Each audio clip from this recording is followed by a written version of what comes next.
네, 안녕하십니까. 신지식인 정인태입니다. 저는 국립한국복지대학교 특임교수를 역임했습니다. 다주택자 100명이 2만 2천 채를 보유하고 있다는 것입니다. 주택은 투기의 대상인가? 참 안타까운 일이 아닐 수가 없습니다.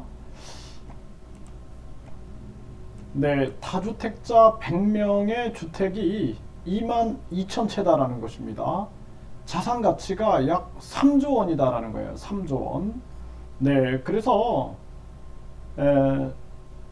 상위 100명이 22,582채를 소유하고 있다라는 것입니다. 이게 지금 대한민국의 현실이고요. 네, 그리고 평균적으로 한 사람이 226채를 보유하고 주택 자산 가치는 약 평균 295억 원 수준이었던 셈이다. 이렇게 얘기를 하고 있습니다. 참 안타까운 일이 아닐 수가 없습니다. 네, 그래서 이 다주택자들, 네, 1인당 평균 보유 주택 수가 19채다라는 거예요. 19채. 네, 평균 자산 가액은 43억 원이다라는 것입니다. 참 이 주택이라는 것은 이 주택은 보금자리입니다. 보금자리. 투기의 대상이 아니에요. 이거는 보금자리이기 때문에 사실상 이 주택이라는 것은 주택이 있어야지 결혼도 하고 자녀도 낳게 되는 것입니다. 이런 식으로 투기 세력의 먹잇감이 되면 대한민국은 망하는 겁니다. 네. 지금 기업이라든지 또는 창업이라든지 또는 노동이라든지 이런 걸 통해서 수익을 얻어내야지 이런 식으로 주택을 대거 소유해 가지고 이걸 가지고 투기를 한다? 이건 있을 수가 없는 겁니다. 이렇게 다량의 주택들을 소유하고 오르면 팔고 또 사고 오르면 팔고 이렇게 하니까 대한민국이 많은 사람들이 집 때문에 빚을 지게 되고 또 이 부동산들이 은행들과 함께 움직여 가지고 또 금리를 올려버리게 되면은 결국에는 부동산 투기업자들하고 금융 투기업자들만 돈을 벌게 되는 그러한 구조가 되는 것입니다. 이게 얼마나 큰 비극입니까? 네. 다주택자 취득세, 양도세 중과 완화를 해주고 주담대 LTV 30% 허용해준다. 이렇게 해가지고 지금 이런 식으로 정부가 정책을 펼치고 있는 거예요.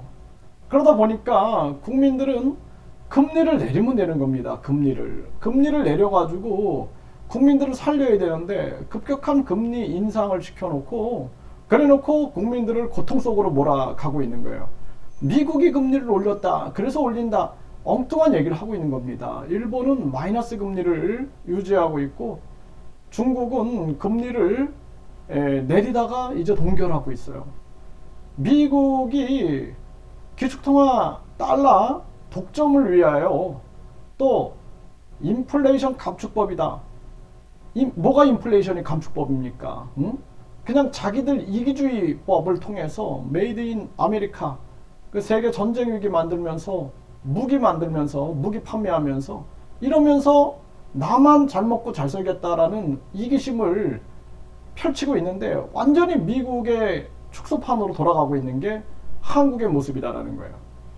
중국 공산당에 단호하게 맞서고 북한 공산당에 단호하게 맞서는 것도 중요하지만 이 미국의 약탈 자본주의에 맞서는 것도 중요한 것이다. 저는 그렇게 생각을 합니다. 지금 다주택자 세금 대출 다 풀렸다. 현금 보유자 경매 금매 뛰어들 듯. 네, 이제 현금 보유자들. 그러니까 은행은 이제 이자 잔치를 했기 때문에 이러한 현금 보유자들이 경매 금매에 뛰어들게 되는 겁니다. 경매는 누가 내놨어요? 누가? 응? 이제 집을 마련해 가지고 결혼하고 그리고 이제 애도 낳으려고 하는 그러한 젊은 세대들이 집을 샀는데 경매로 던지게 되는 거예요. 금매로 던지게 되는 겁니다. 서민들이 살 곳이 없어지는 거예요.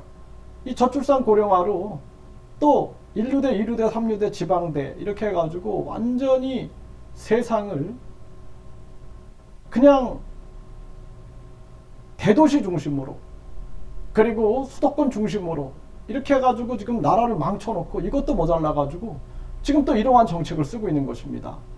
다시 한번 말씀드리지만 주택은 돈이 아니에요, 돈이. 예, 그거는 보금자리예요, 보금자리. 가정이에요, 가정. 엄마, 아빠, 할아버지, 할머니, 자녀들이 있는 가정이다라는 거예요. 투기의 대상이 아니다라는 것입니다.